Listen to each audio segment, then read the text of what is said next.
When the light went out, a story of quiet endings, winter jasmine, and the silent rebirth of a woman who chose herself over waiting. I noticed it the first time when he turned off the hallway light before I had finished taking off my shoes. A simple thing once so automatic, it felt like a silent gesture of care. But that night, the switch clicked off too soon, leaving me in the dark with one shoe still on and my coat draped awkwardly over my arm. I stood still, as if caught in a pause I didn't know had begun. I didn't call out to him. I just walked in, quietly, like a stranger, uncertain of her welcome. I blamed stress at first. Deadlines, new projects, some vague tension I couldn't name. I told myself it wasn't personal, that distance could happen even to those who once fell asleep mid-conversation just to stay close. But I saw it. In the unchanged coffee cup, the cold side of the bed. The keys arrive later each night. I began to move around him like someone walking through fog carefully, not out of fear, but to avoid disrupting the silence. He seemed to need more than my presence. We didn't argue, no harsh words or slammed doors, just a slow erosion of connection. Dinner became a quiet affair. His eyes stayed on the screen while I watched him over the rim of my glass. I asked no questions. I already suspected too many answers. The lipstick came on a Tuesday. Just a faint smudge on the collar of his white shirt, barely visible in the kitchen light. I held the fabric between my fingers longer than necessary, then dropped it into the laundry without a word. That night, I watched him undress in the mirror as I brushed my teeth. He never looked up. His absences became routine. Sometimes I wait, other times I didn't. When I woke up, he was already in the kitchen, making noise with cups and spoons, pretending the clock hadn't betrayed us both. I tried to match his rhythm but found it foreign. Pretending, I realized, wasn't neutral. It deepened the ache. It stretched out the lie like old fabric trying to hold together. When December arrived, I left for Gangwon. I told him I needed a break. He didn't ask where I was going. I didn't explain. I packed only what I needed. A few warm clothes, my mother's old scarf, a blank notebook. On the train, I kept the window slightly open and let the cold wind touch my face. It reminded me of the kind of pain that tells the truth. The house was waiting. Empty since my mother's death, it had shrunk in her absence. The gate still creaked. Dust layered the windows. I moved slowly through the rooms, touching the past like someone reading Braille. Every surface carried her. Every silence reminded me that some homes hold grief more tenderly than people do. I spent my first night watching frost collect on the glass, wrapped in a blanket and memory. I didn't cry. Not exactly. I let the stillness press against my skin until I could feel my breath again. By the third day, I was sweeping floors, uncovering books. Her coat still hung in the hallway, holding the scent of a woman who used to press my forehead when I couldn't sleep. In a back closet, I found a box of poetry I had stored away years ago. I read them slowly. They landed differently now. More honest, more mine. One morning, I stepped into the garden. Snow had softened the ground, and most of the plants had died back. But near a wooden bench, I saw yellow blooming beneath the frost. Winter jasmine. Still standing. I sat there for hours, letting the snow soak through my clothes. I thought about survival, about how roots meant more than sunlight. I didn't need to bloom. I just needed to stay real. When I returned to Seoul, nothing had changed. The apartment felt emptier, even with his things still in place. A note on the fridge said he had dinner plans. I boiled water, made tea, and let the steam blur the edges of my loneliness. I found the job posting weeks earlier. A gallery tucked in Samcheongdong, small, quiet, part-time. I applied without expectation. When they called, I said yes without thinking. The gallery was a balm. I labeled frames, served tea, and arranged things gently. The owner didn't ask questions. He gave me space, and I filled it with motion. After work, I lingered among the paintings. I gravitated toward the quiet ones, subdued hues, empty chairs, and rain against windows. Art that didn't beg to be understood, just seen. Back home, I cracked the window open while I slept. I needed the cold to remind me I was alive. I began painting again. Small canvases, hesitant strokes. I wasn't making art, I was making space inside myself. A clearing, maybe. For breath. He noticed. Slowly. My mornings began before his. My footsteps carried a different rhythm. One night he came home early and watched me fold towels. He said nothing, but I felt the question in his silence. I didn't answer. I wasn't ready to explain something I hadn't yet named. We lived in parallel. Sometimes he tried, cooked dinner, picked up flowers. I accepted them politely, the way one accepts a gift they don't need anymore. A wall had grown between us, not from anger but distance, from not choosing each other for too long. When the gallery announced a local exhibit, I submitted a painting, not to win, just to mark a beginning. A quiet defiance. It was accepted. The painting was simple. A woman in a blue coat facing a snowy field. No face, no title, just space. I watched people pass by it at the exhibition. Some looked twice, most didn't. It didn't matter, it wasn't for them. That night, walking home, the air smelled of thawing soil. A florist was closing shop, and on the shelf I saw a pot of winter jasmine. I bought it without hesitation. Placed it on the sill where light could reach it. He noticed it when he came in, stared for a moment, then said nothing. I watched him vanish down the hallway. Jacket on the chair, the bedroom light dimmed.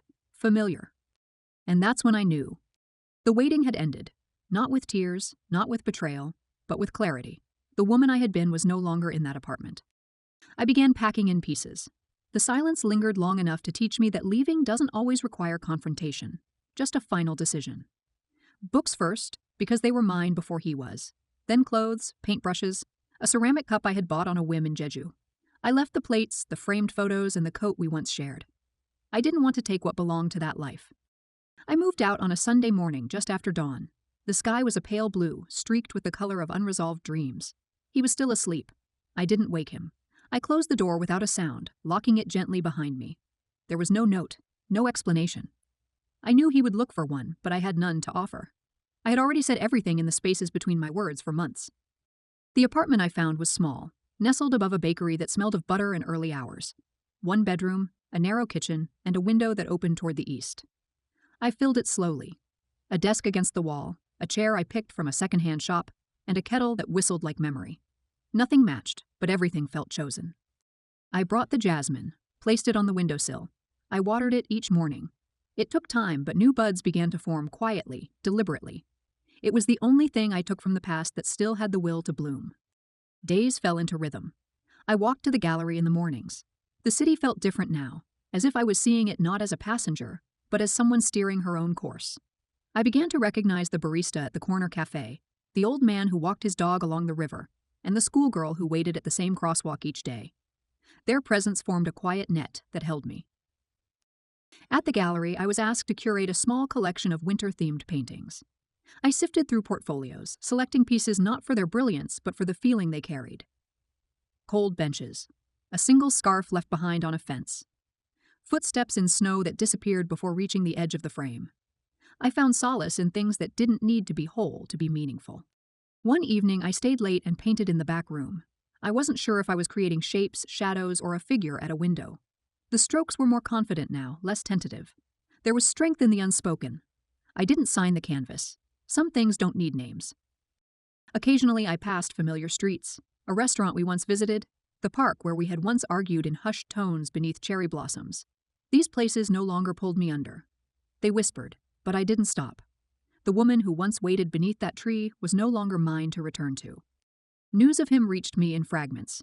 A mutual friend mentioned a trip he had taken, a change in job.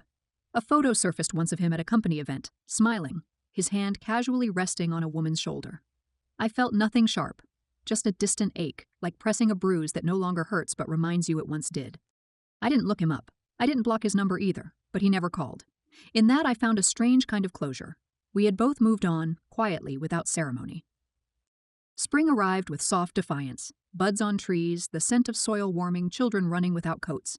I opened my windows fully now. The jasmine began to bloom again, a little stronger each day. Its yellow petals seemed bolder, reaching for light without hesitation. The gallery owner offered me a permanent position. I accepted, not out of necessity, but because it felt like saying yes to something real. I hung one of my own pieces in the corner of the back room of a small lake in twilight, empty of people. I didn't mention it to anyone. It simply belonged. One night I stood on the rooftop of my building, watching the lights of soul flicker like thoughts. The wind carried the scent of toast from the bakery below. I felt still, not joyful, not sorrowful, just whole. It had taken so long to feel that again. I kept painting, not every day, not always well, but with intention. I filled sketchbooks with half-formed ideas, not caring if they were ever seen. I had stopped measuring my worth in visibility. Creation had become an act of affirmation, not performance. My apartment grew slowly. A stack of books by the window, a wind chime I found in a market, a photograph of my mother, taken years before illness softened her smile. I placed it near the jasmine. They belonged beside each other. Some nights were still lonely. I let them be. I didn't rush to fill them.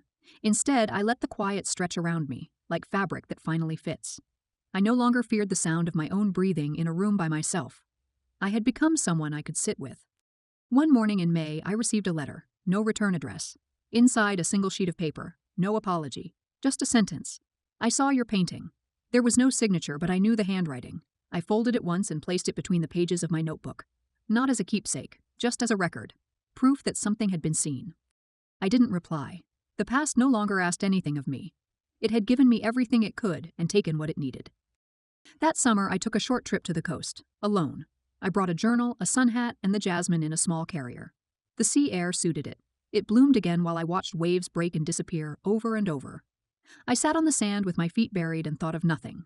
No one. Just the sky. I had learned that healing doesn't arrive all at once. It creeps in, with every small choice, every act of preservation. Every morning you water something living. I wasn't waiting anymore. I wasn't mourning either. I was growing, quietly, deliberately. And that was enough.